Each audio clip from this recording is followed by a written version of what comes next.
दोस्तों, दुनिया में सोने की चिड़िया कहलाने वाला, दुनिया में विश्व गुरु कहलाने वाला, दुनिया का सर्वोत्तम देश पुनः गुलाम होने वाला है। देखिएगा इसके प्रामाणिक तथ्य और कैसे एक पाखंड रहित, जाति रहित, संप्रदाय रहित, गुरुडम रहित एक सभ्य समाज का निर्माण हम कर सकें। इसके लिए एक नवीन योजना जो आज तक आपने कभी नहीं सुनी होगी। आज आप देख रहे हैं कि संप्रदायों की आड़ में पार्टियों के पीछे छिपे हुए लोग करोड़ों लोगों को घर से बेघर कर रहे हैं। करोड़ों लोग अपनी धन संपत्ति, घर बार से विहीन होकर, अपनों से बिछुड़कर, अपने असुरक्षित भविष्य को लेकर के अपने प्राण तक बचाने के लिए इधर उधर भाग रहे हैं। आज पूरे विश्व में 50 से 60 स्थानों पर लड़ाई हो रही है और व्यक्ति को एक क्षण मात्र का भी समय नहीं है कि वो अपने प्राण बचाने के लिए इन परमाणु बम्बों का किसी भी प्रकार से सामना कर सके। ऐसी ही दुर्भाग्यप्रद स्थिति भारत के लिए भी बनने वाली है। 28 में से 9 राज्य हिंदुओं के अल्पसंख्यक हो चुके हैं। 5 करोड़ घुसपैठी आ चुके हैं। 5 करोड़ सौदा ही हिसाब। तो सौदा कितना हो रहा है? तो हर घंटे मतलब हर 60 मिनट पे 88 लोग गायब हो रहे हैं। 88। इनमें आधे से ज्यादा महिलाएं हैं और 95% महिलाएं हैं। तो आप सोचिए कि हर आधे घंटे, 1 घंटे में 88 लोग गायब हो रहे हैं। साल का आंकड़ा जाता है 7 लाख से ज्यादा। 30 लाख महिलाओं का प्रतिवर्ष भारत में बलात्कार होता है। लालच, हत्या, अपहरण, दबाव और स्वार्थ में प्रतिवर्ष 40 लाख से ज्यादा लोग धर्मांतरित किए जाते हैं। घटने का तीसरा कारण है। एक मैंने कहा लव जिहाद, प्रतिदिन 1000 बेटियां। दूसरा मैंने बताया धर्मांतरण, प्रतिदिन 1500 परिवार। इस देश के लोगों में आपस में फूट डालने के लिए अरबों रुपए की फंडिंग करवाई जाती है। यहां पर ऐसी ऐसी शिक्षा का प्रचार है कि यहां के धार्मिक लोगों के बच्चे भी स्वतः नास्तिक होते चले जा रहे हैं। 5 करोड़ से ज्यादा केस कोर्ट में चलते हैं कि कोई यदि किसी को समझाना बताना चाहता है तो उसकी बात सुनने के लिए समय नहीं है। विभिन्न मतपंथ संप्रदायों में, जातियों में, वर्गों में, समुदायों में, भाषा के आधार पर, गुरु के आधार पर, पार्टी के आधार पर, अपने स्वार्थ के आधार पर इतना बटा हुआ हिंदू है कि इस देश के अंदर विभिन्न पार्टियां अलग देश के नाम से दावा करने लगी है। अनेक टुकड़े अलग होने की स्थिति में हैं और जैसे पूरी दुनिया के अंदर करोड़ों लोग मर रहे हैं, वैसे ही यहां पर भी हर कोई चाहता है कि ऐसा ही हो और ऐसा ही होने वाला है। हम किसी विचारधारा के विरोधी नहीं हैं, किंतु विरोधी हैं उस बात के कि जिस बात में निरपराध लोगों को पार्टीवादी लोग मूर्ख बनाते हैं और अपना स्वार्थ सिद्ध कर लेते हैं। यहां सनातन के मानने वालों ने अनेक साधु संतों को एकत्रित करके अनेक तरह के कानून बनाने की मांग की, सनातन बोर्ड बनाने की मांग की, किंतु क्या हुआ? कुछ नहीं। मैं किसी धर्म, मत, पंथ, संप्रदाय का विरोधी नहीं हूं, लेकिन आज यदि सभी मत, पंथ, संप्रदाय किसी विचारधारा को लेकर के एकत्रित नहीं हुए, एक मत नहीं हुए, तो इस भारतवर्ष का विनाश निश्चित है। क्योंकि यह कितने टुकड़ों में कटा है और बंटा है, ऐतिहासिक जानकारी रखने वाले लोग जानते हैं। इस समाज को एक किया जा सकता है कि जिस बात को सभी मतपंथ संप्रदाय मान सकें, और क्योंकि आज तक तो ऐसा नहीं हुआ और ये सब लोग जानते हैं कि अपने ही संप्रदाय और अपने ही गुरु का सब लोग प्रचार चाहते हैं और करते भी हैं और दूसरे का विरोध और खंडन करते हैं। इसलिए एक मत किस बात पर हुआ जा सकता है, तो वो बात है, देखिए, हमारे गुरुओं के सिख मत में भी ध्यान की परंपराएं रही है, जिसमें शब्द ध्यान, कीर्तन ध्यान, सिमरन ध्यान। बौद्ध मत में भी ध्यान की परंपराएं हैं, विपश्यना ध्यान, मेत्ता ध्यान, समत्थ ध्यान।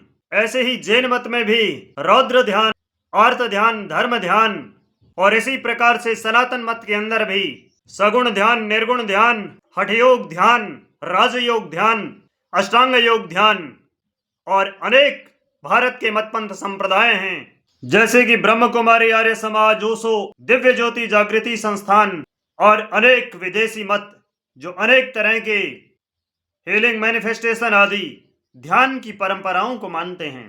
भारत में जितने भी लोग हुए, उन्होंने किसी न किसी पाखंड को देखते हुए अपनी तरफ से किसी सत्य को प्रचारित किया, और उसमें ज्यादातर जो प्रचारित करने वाले महान महापुरुष रहे हैं वो ध्यान की परंपरा को मानने वाले रहे। ध्यान की परंपरा ही एकमात्र ऐसी चीज है कि जिसमें अनेकों वैज्ञानिक रिसर्च हो चुके हैं और जिसको अनेक देशों के विद्वानों ने, वैज्ञानिकों ने बहुत ही लाभकारी माना है। तो ढोंग रहित, जाति रहित, संप्रदाय रहित, गुरुडमवाद रहित ध्यान की इस विचारधारा की स्थापना करनी होगी, क्योंकि भगवान शिव भी आदि योगी माने जाते हैं। भगवान कृष्ण योगेश्वर माने जाते हैं, जिन्होंने भगवत गीता पूरी की पूरी योग पर लिख दी, और योग ध्यान के बिना संभव नहीं होता है। और भगवान राम ने तो अपना सर्वस्व जिन ध्यान करने वाले ऋषि मुनियों की शरण में जाने के लिए त्याग दिया था, और गुरु गोरखनाथ जैसे गुरु भी और जैमिनी पर्यंत जितने ऋषि मुनि जिन्होंने वेद, उपनिषद, दर्शन व धार्मिक ग्रंथों की स्थापना की, वे सब कहीं न कहीं ध्यान को मानने वाले रहे हैं। इसलिए ध्यान की परंपरा को पुनः इस धरती पर स्थापित करना है, तभी पूरी दुनिया किसी एक विचारधारा को मान सकती है।